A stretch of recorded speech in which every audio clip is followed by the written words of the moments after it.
figured I'd write it down. So I'm not going to use this kid's real name, so I'll just call him Vinny.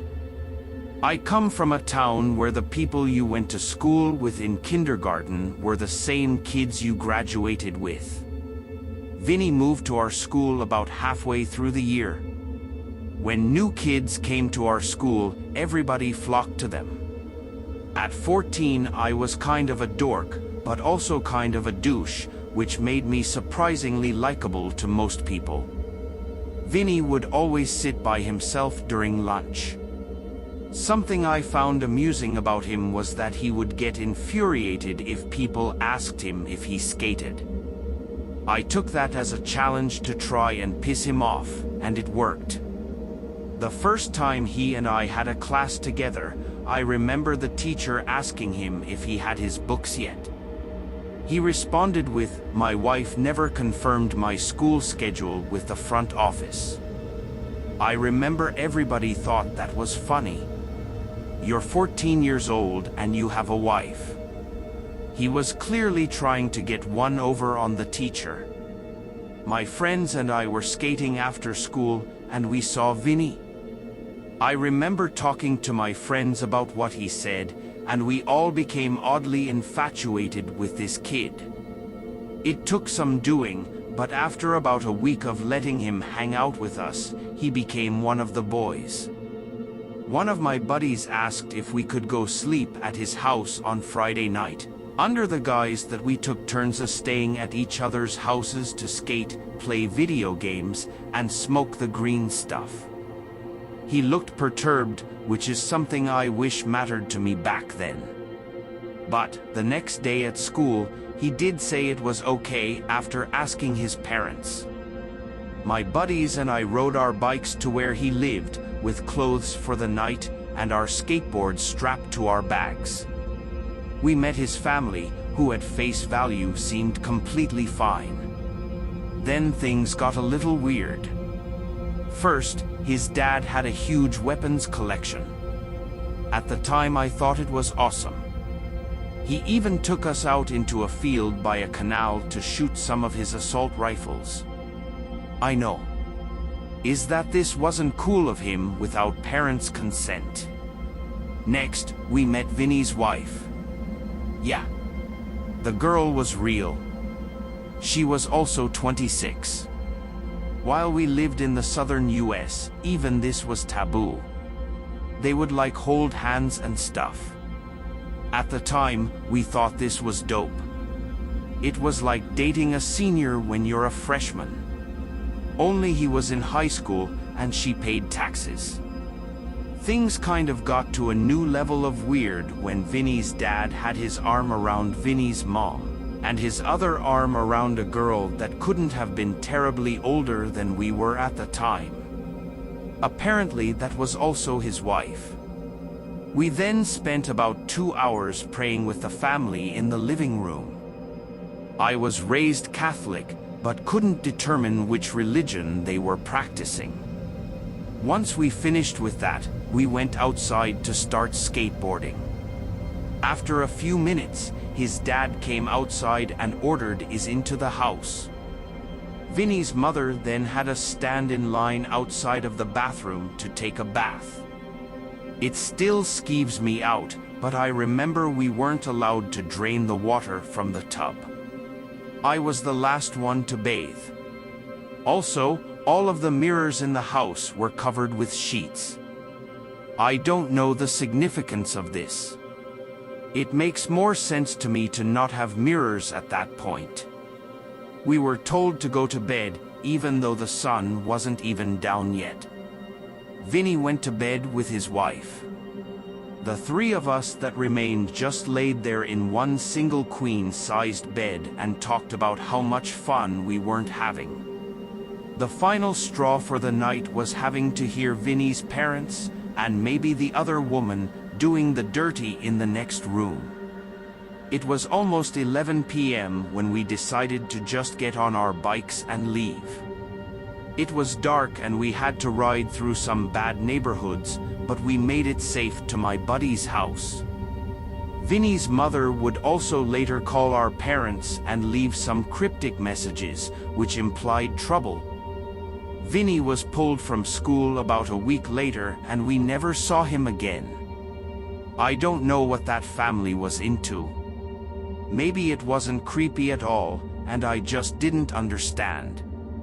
All I know is that we felt uncomfortable. I have no issues with religion, but if this was part of their practice, I think it's a little weird. Out of curiosity, I went to find Vinny on Facebook. All I can confirm is that he, his mother, father, and one of his sisters had died. There were no public records of what happened to them or if they even died at the same time.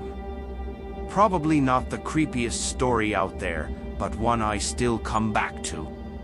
It's worth the tell, and it's an interesting memory.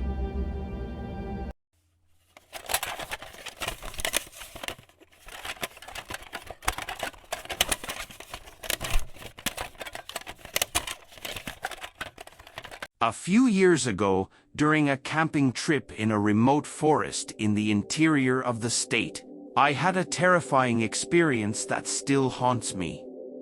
My wife, Sarah, and I decided to spend a weekend away from the city, seeking tranquility and contact with nature. What we found in that forest, however, was far from peaceful.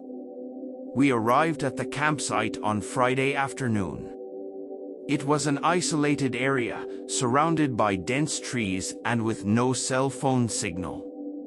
The only way to get there was via a winding dirt road, which took us further into the heart of the forest. We set up our tent near a small stream and lit a fire to prepare our dinner. Night fell quickly and we were getting ready for bed when we heard a strange sound coming from the trees. It was a low whisper, almost inaudible, but enough to make us uneasy. Sarah suggested that it might be wild animals, but something about the tone of those whispers didn't seem natural. We decided to put out the fire and go into the tent, keeping only a flashlight on. Our plan was to remain silent and wait to see if the sounds continued. To our surprise, not only did they continue, but they seemed to be getting closer. We tensed up, holding our racing hearts.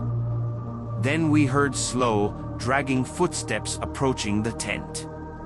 Someone was walking towards us in the darkness of the forest. Sarah and I exchanged looks of terror. The person came even closer, and we could hear his heavy, irregular breathing. It was impossible to see his face, as the flashlight only illuminated part of the tent. And then, without warning, the person started talking to what seemed to be someone else. "Let's get them and fuck them hard." Our hearts sank. We didn't know how to react. That voice was strange, devoid of any feeling. Sarah tried to whisper for us to get out of there, but before we could move, the person continued. "Haha, those campers were unlucky today." At that moment, the person came close enough for us to see a shadowy figure in the torchlight. It was dressed in torn and dirty clothes, and its face was covered by a grotesque mask. It was impossible to identify who or what was behind that mask. We panicked and ran out of the tent, ignoring our belongings. We ran through the darkness of the forest, listening to the footsteps of those people chasing us. The whispering voice kept threatening us, and it seemed like he was having fun doing it. Finally, after a desperate run, we found the dirt road and made it to the car. We set off without looking back, leaving behind our tent and everything we had brought. We never knew who those people were that we met in the forest that night, but one thing was certain: they didn't want to let us go. That experience has haunted us ever since, and we have never returned to that forest.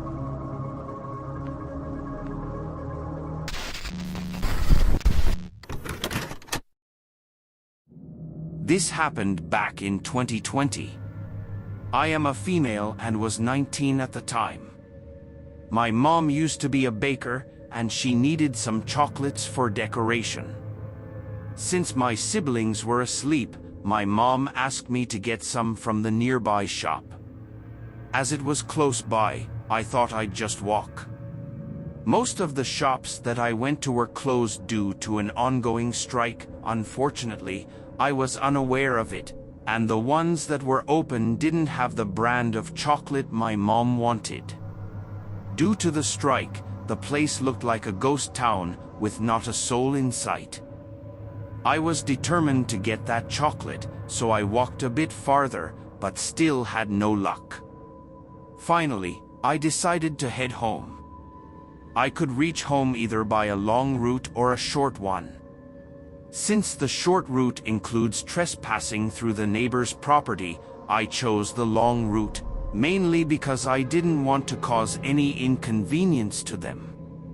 As I was walking, a van with 2 men passed me and stopped right in the middle of the road, a couple of meters ahead of me. I didn't think much of it because I assumed they might be lost and looking for directions. Suddenly, the man sitting in the passenger seat stuck his head out of the window, turned back, and looked at me. His gaze moved in a way that he examined me from head to toe. He then gave me a creepy smile and sat back. I immediately thought to myself, why did he look at me so weirdly? But since it seemed physically harmless, I brushed it off and continued walking. The back of the van had this large see-through window through which I could see both men talking to each other right after the creepy gesture. As I was about to reach the back of the van, the driver did the exact same thing as the guy in the passenger seat. He stuck his head out, turned back to look at me, and sat back, all while smiling creepily. That's when my alarm bells started to ring, and I quickly moved away from there. Fortunately, this happened right beside the short route. I immediately changed my direction and started walking towards the short route, which was a narrow path. As soon as they noticed me taking a different route, they sped off. I was quite shaken up, especially by the fact that they sped off the very moment I took the short route. I'm not sure what they were planning to do with me, but considering the area looked pretty deserted and me being a skinny person, I would have been an easy target for abduction or something worse.